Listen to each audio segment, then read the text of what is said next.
Hi, it's Hazel, and welcome to my channel, Hazel and Aka Design. I started work on this snippet roll. I'm at the point now where I'm adding sequins, and I thought, you know what, it might not hurt to turn on the camera for a little while. Obviously, not long enough to see you have you see me actually finish anything, of course, but to maybe see the progress that I've made since I first showed it to you. And I honestly don't remember what stage this was at the last time I showed an update. I will remind you that it was done on a piece of muslin, and it involved, I think part of the issue here was that I only used 4 different fabrics. So the piece is about 26 inches long. I did these these daisy stitches. So I have these flowers here in this sort of purpley color. And I did these humongous French knots. And I guess, and in hindsight, I don't know, maybe that was not the best decision. I used the full 6 strands of embroidery floss. Like maybe 4 would have been better or something, but it is what it is. Black does have the ability to add drama and punctuate something, so that is a good thing. The cantha stitches were done 2 different colors, 2 or 3, maybe 2 different colors, done with pearl cotton, size 5. So, oh, the yellow thread is a basting thread that I did just to hold things all together, because of course it would be inconvenient and dangerous to work with this when it's, if it's full of pins. So I'm not sure how, maybe I'll try to hold this steady.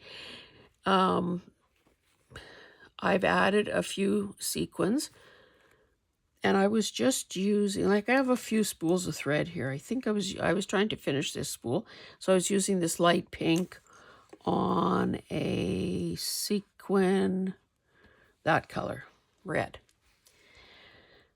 Because again, the way to get contrast is to have, various strengths of hues of any particular colors.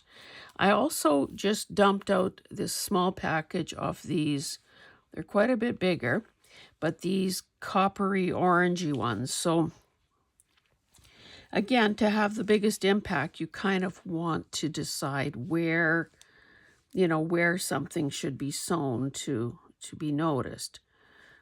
And another thing that I have here, it might not be in view, are these that are like a flower, and they're iridescent, and they're really quite lovely. I've used them on other things. But because the hole is so small, because the hole is so big, it feels like maybe it needs to have a bead to anchor that one down. So what I have, and that's probably off camera for sure, I brought this sorting thing here with some pink beads. So, I suppose these, well, let's see, is that an option? That could be an option.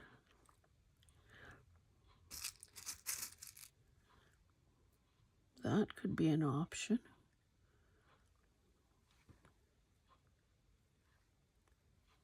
But maybe the better option, although I don't have that many, are these flat, matte colored ones. Show you what I mean. And maybe, in the big picture, probably doesn't really matter. Whoops. Oh, those 2 are the same color. Sorry, I have, things kind of all Well, that's not really matte, I don't think, but let me just throw out a few more of these. They're almost like little barrels or something, some of them. So, okay, so that's what the light pink would look like on there. But I guess, you know, because I don't have enough, I don't think of any one color. Maybe the better bet would be to use, oh, see, this is a different thing. Whoops, and away she went. To use a variety, and that way it kind of changes things up and makes things more interesting. Oh, and I also have this whole section here. I've got more beads than you can shake a stick at. This long guy, of course, is not a good choice. Some of these might be getting to be a bit small. Should probably get rid of these mauve ones. Anyway, let's start stitching. So I was just using ordinary sewing thread. Okay, but what should we do next? Should we try to see how well it works to do the flower with the center? I think I'm up to the challenge. So let me, needle in my mouth. Let me get a length of thread off here. Now, I was using a single thread, but maybe what might be better, maybe I'll double it up this time, just to make it a wee bit stronger. I should have done this off. Now I'm not going to be able to do it while you're looking. Oh. The advantage, too, of doubling this up is that, like, if I had a nickel for every time the thread came out of the needle, just in doing those few sequins, I'd be a rich woman. Okay, so I've shown this before, but I'll show it again, because I think it's kind of life-altering. To make, apparently this is called a quilter's knot, not a quilter. Okay, so you get your thread, the end of your thread, and you kind of hold your needle parallel to it. Whoops, parallel to it. Do a few wraps. And again, this is thin, so what did I do? 3 or 4 there? And then, so that's kind of what it looks like. And then with between your thumb and your index finger, try not to trap your little baby finger, you're just sliding down, which means you're getting your knot. Well, maybe that wasn't as close as usual. You're getting your knot pretty close to the end, and it's a nice, neat. And sometimes if I haven't done enough wraps, or I feel like, oh, geez, it's a pretty open weave that I'm sewing through, I would do it again and make a bigger knot. And of course, if the tail is too long, cut it off. In something like a snippet roll, you know, how neat or not, or how long your threads are at the back is really not that big a concern, because of course, no one's ever going to see it. It's going to be glued down. Those threads won't catch on anything. Okay, so let's, where are you going to see the best? Maybe I'll pick this spot right here. So again, fairly big hole. So I'm just coming in from underneath. Oh, that was easy. Now, okay, let's do a contrast so you can see. Now, because these holes in the beads are big, you know, an ordinary needle will work. So I'm just going to go back through that same hole. Oh, and make sure you've pulled it all the way through. And that's essentially what I have there. So, I mean, that is pretty quick and easy. And, you know, I'm sure that when this is all said and done, you know, the sequins will catch the light and it'll look very so fancy.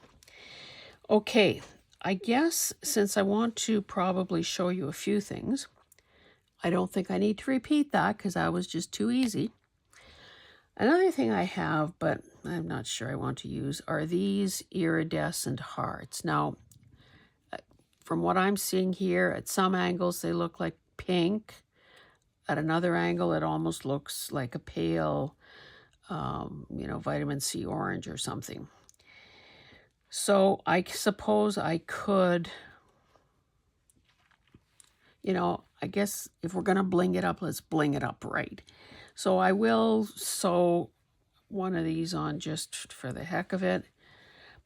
The ideal way, and if I wasn't doing a video, what I would do is choose a particular thing. Like, okay, so when I did those 2, 4, 6, 7, 8, 9 red beads, or not beads, sequins, I was sticking solely to the one thing, to the one color.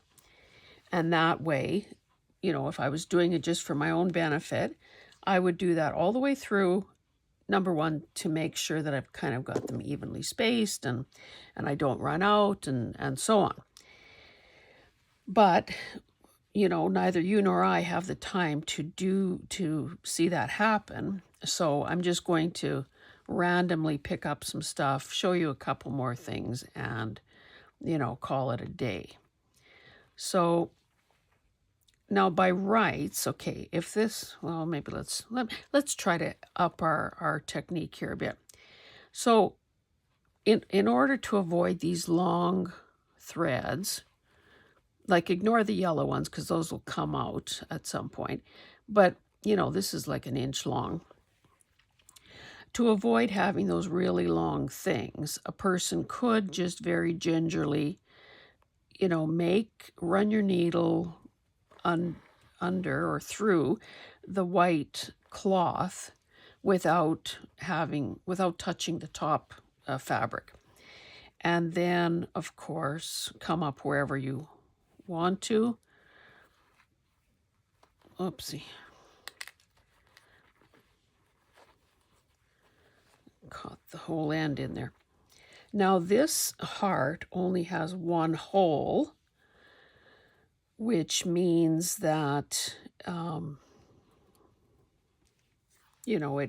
there will be movement in it. Although I suppose it'll be reduced by how tightly sorry, I'm forgetting I need to show you. So it's not just the sound of my voice. It is the visual that you need as well. Okay, maybe we should do something right here in the middle of this cantha stitch. Okay, so you see I didn't run it under so I got a long thread there. That is definitely an option. Let's try one but then my thread. See, that's the downside of, how would that look? I can always, now with all of these other sequins, these small ones, I did it like 4 threads. And I suppose it would have been nice or more effective if I would have stuck to a thread color that matched the sequin color. But hey, is anything matching here? No, not really. So we won't care that it's pink thread on an orange or rust-colored sequin. And as I say that, I'm probably already regretting it. So basically, it's just a matter of coming up, going up and down. I don't really like the contrasting thread, but one of these won't kill anyone. So as I grip my heart and keel over. Yeah, so I don't know. Why don't you tell me in the comments, have you ever hand sewn sequins onto anything, either a garment or a journal project of any kind? Does that relax you or does it annoy you? Because, this kind of stuff is not for the faint of heart or for the impatient. That's a long way to go. I should probably run this under something. Yeah, it's not for the impatient, that's for sure. But it is, you know, soothing. And, you know, if you were listening to an audio book or listening to a movie or a video, a YouTube video, then this is a fine activity. Let's try one of these flat pink ones. Oh, it's the backs, or did I pick up the wrong one? I thought some of these looked like they were flat. Whoops.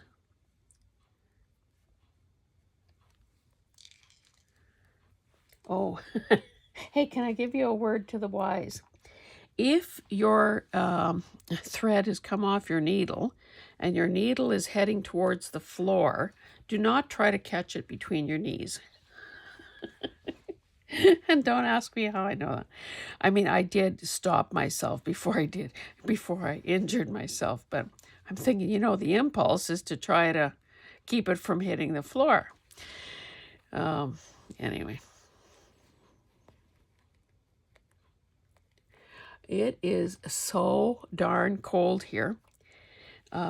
Yesterday, my husband and sister and I went to an auction site, a farmyard, about over an hour away, to pick up some purchases that I had made. And, you know, thank goodness that the stuff I bought was in 2 heated buildings and then just one lot in an unheated building. But my goodness, any time spent outside was just painful. Like the wind chill was about, the feels like value was like minus 35. So, you know, that is just, it's unpleasant and it's dangerous, and you can't, it really makes you hustle. So that, I think the light, sort of pastel pink, you know, is showing up nicely. Some of the darker colors maybe aren't showing up as well, but hey, in the big picture, it's going to be all right.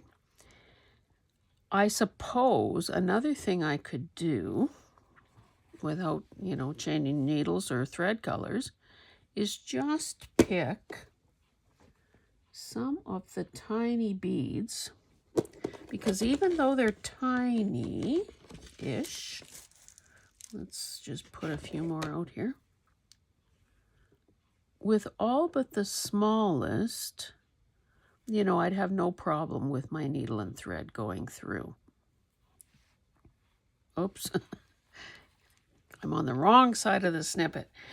Okay, let's just quickly sew on one bead and see how that looks.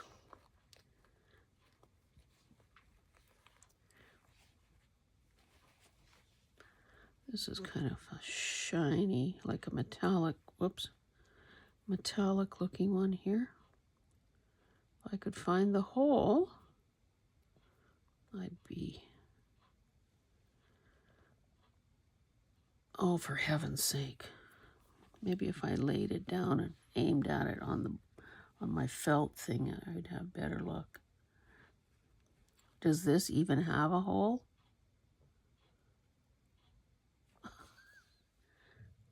It doesn't have a hole.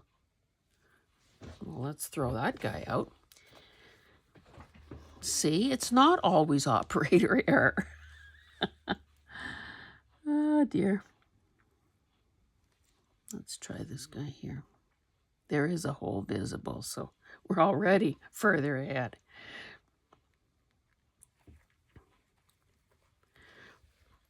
So again, you know, I realize this is teeny weeny stuff that I'm expecting you to be able to see. I think because this is rather, well, that's a relative term, but I was going to say rather big bead, maybe I'll just go through it again a second time.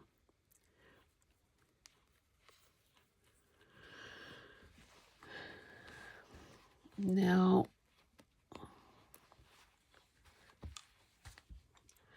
This maybe looks a bit confused and so on right at the moment, but I think if you keep the faith and if you tune in, maybe next time when I do,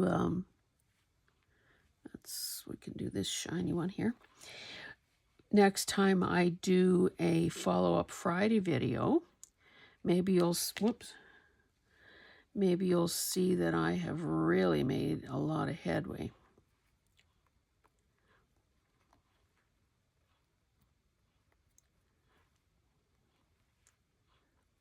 Okay, and I deliberately tried to get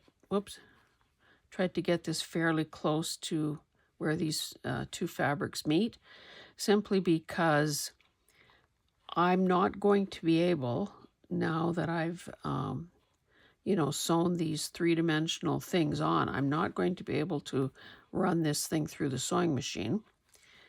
So I need to make sure that everything I have done on here, whether it's the slow stitching or this hand sewing, has things pretty well secured. I suppose in a worst case scenario, I could use a little dab of, Fabri-Tac or tacky glue or art glitter glue to hold things down in places, but I don't think as a rule we really wouldn't want that. Boy, I didn't do very good spacing there. Anyway, I don't have much thread left, so let's just knot this. Now, the best way to do a knot also is to run your needle under, an adjacent stitch or whatever. Again, being careful not to have your thread showing on the other side.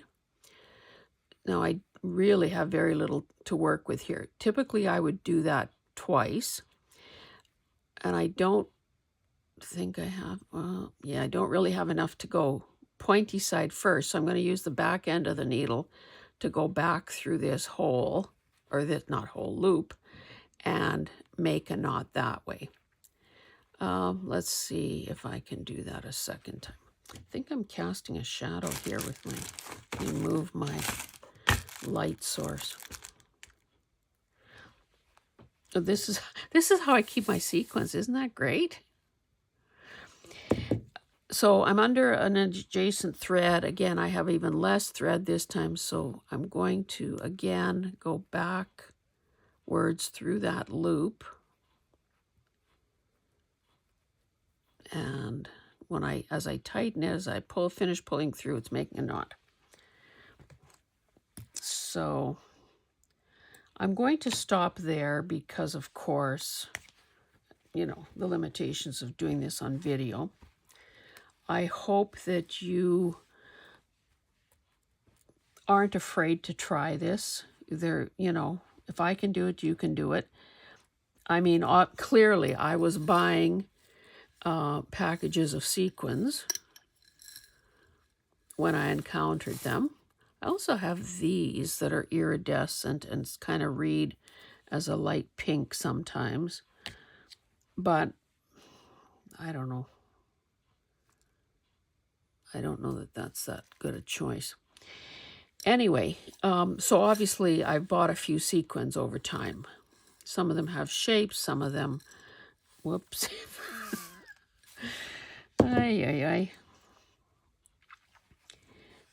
And I never use them, or I use them very sparingly, or I glue them down. This, I think, is maybe the first time I'm actually sewing them on, and I wanted to do that just to prove to you that any chimpanzee can do it. So again, if I can do it, you can do it, and I really hope that you try to give it a try because, again, hopefully my little demo here is showing that it does catch the light and will look pretty darn glitzy when it's used on some project. This would obviously be perfect on a boho type project, or if a person, if you were doing a color themed journal of some sort, same scenario. and it would look really good. So that's all I have for you today. So yeah, dip into your sequins, sew them onto something, even if it's just a t-shirt you wear in your craft room. Anyway, guys, thank you for being here. If you like what you see, please subscribe. As always, I appreciate the comments and the thumbs up as well. Take care, and we'll see you in the next one. Bye.